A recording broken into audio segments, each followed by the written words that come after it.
சின்ன பொட்டு வச்சு வண்ண வண்ண பட்டுடுத்தி குட்டம் நகர் தாய் சிரிக்கிறா. முத்து முத்து பல்ல காட்டி அந்தி நிலா ரூபம் காட்டி வள்ளி தாய் கண்ண வைக்கிறா. சின்ன சின்ன பொட்டு வச்சு வண்ண வண்ண பட்டுடுத்தி குட்டம் நகர் தாய் சிரிக்கிறா.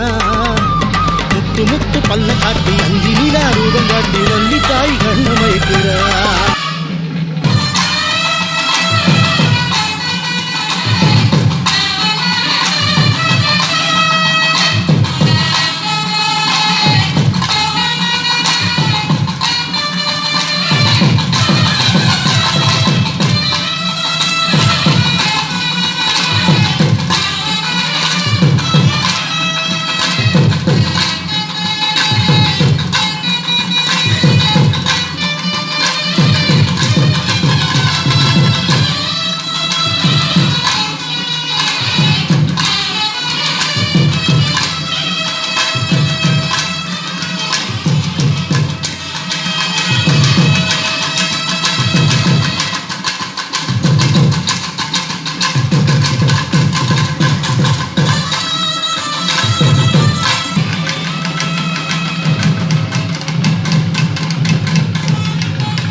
குறவர்கள் திருவடிகள் போற்றி, திருக்கையிலாய பரம்பரை போற்றி, சம்பந்த சரணாலயடிகள் திருவடிகள் போற்றி. தனம் தரும் கல்வி தரும் ஒரு நாளும் தளர்வரியா மனம் தரும் தெய்வ வடிவம் தரும் நெஞ்சில் வஞ்சமில்லா இனம் தரும் நல்லனை எல்லாம் தரும் அன்பு என்பவருக்கு கணம் தரும் பூங்குழலால் அபிராமி கடைக்கண்களே. முத்துமாரியம்மன் திருவிழாவை முன்னிட்டு இந்த இனிய நிகழ்ச்சியிலே சமய சொற்பொழிவு ஆற்றுகின்ற வாய்ப்பை திருக்கோயில் நிர்வாகத்தின் சார்பாக வழங்கியதற்கு ஐயா அவர்களுக்கும் அனைவருக்கும் என்னுடைய நன்றியை தெரிவித்துக் கொள்கிறேன். இப்போ தொடர்ந்து சொற்பொழிவு குறைந்த நேரம் தான் பண்ணுறோம். ரொம்ப நேரம் பேசுவான்னு பயப்படாதீங்க, அப்படிலாம் பேச மாட்டோம். கொஞ்ச நேரம் தான் பேசுவோம். அதற்கு பிறகு சமய சார்ந்த அம்மன் பாடல்கள், நடனம் இருக்கிறது, நடனம் ஆடுவதற்கான நிகழ்ச்சியெல்லாம் இருக்கிறது. முதலில் நாம் கொஞ்ச நேரம் இந்த நம்முடைய சமய சிந்தனையை செய்ய வேண்டியது நம்முடைய மரபு. இந்த ஊர் எங்கள் அம்மாவுடைய ஊர் இது, என்னுடைய தாயார் ஊர் இதுதான். கந்தப்புலம் மார்த்தாண்டம் அவர்களுடைய பேரன் தான் நான். என்னுடைய தாயார் ஊர். பள்ளிக்கூடத்தில் நான் படிக்கிற வயசுல இந்த ஆனந்தவல்லியம்மன் கோயில் திருவிழா, முத்துமாரியம்மன் கோயில் திருவிழாவை எல்லாம் பல ஆண்டுகள் பார்த்த அந்த ஞாபகம் எல்லாம் எனக்கு இந்த கோயிலுக்கு வரும்போதெல்லாம் வருகிறது. ரொம்ப ஒரு மகிழ்ச்சியான அனுபவம். ஐயா அவர்கள் குறிப்பிட்டது போல திருவாவடுதுறை ஆதீனத்தில் சமய பேராசிரியராக நான் இருக்கிறேன். இப்போ நாம் ஒரு சில கருத்துக்களை நான் உங்களிடத்தில் பகிர்ந்து கொண்டு நாம் இசை நிகழ்ச்சிக்கு போகலாம். அபிராமி பட்டர் தன்னுடைய அபிராமி அந்தாதியில் சொல்வாரு, புண்ணியம் செய்தனமே மனமே புது பூங்குவளை கண்ணியும் செய்ய கணவரும் கூடினம் காரணத்தால் இந்த அடியார்களோடு கூடியிருக்க வைத்ததற்கு நாம் புண்ணியம் செய்திருக்க வேண்டும் சொல்லுவார். ஒரு சில வரிகளை தான் உங்களோட பரிமாற போறேன்.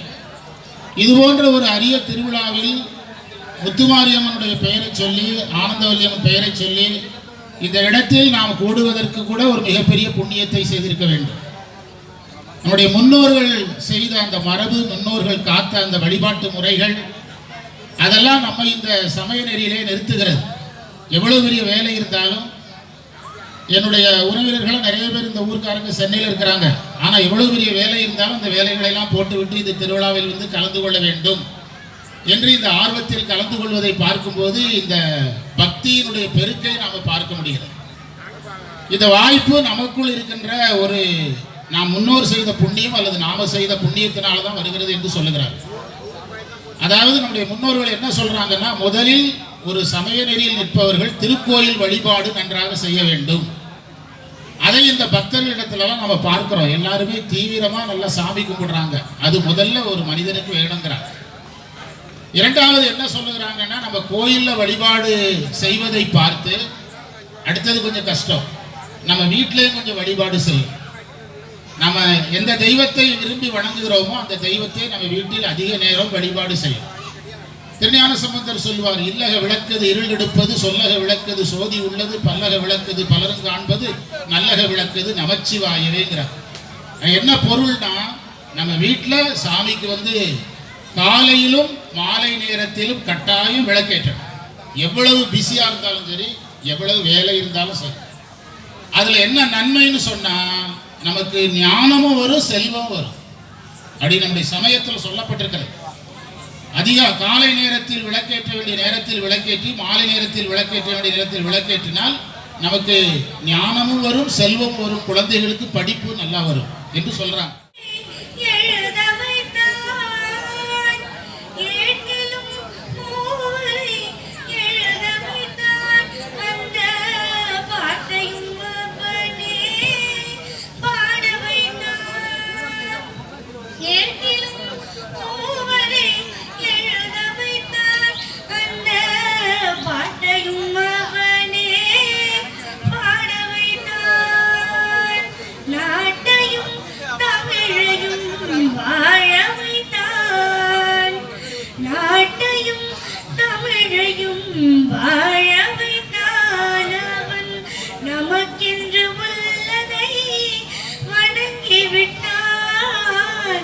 நமக்கு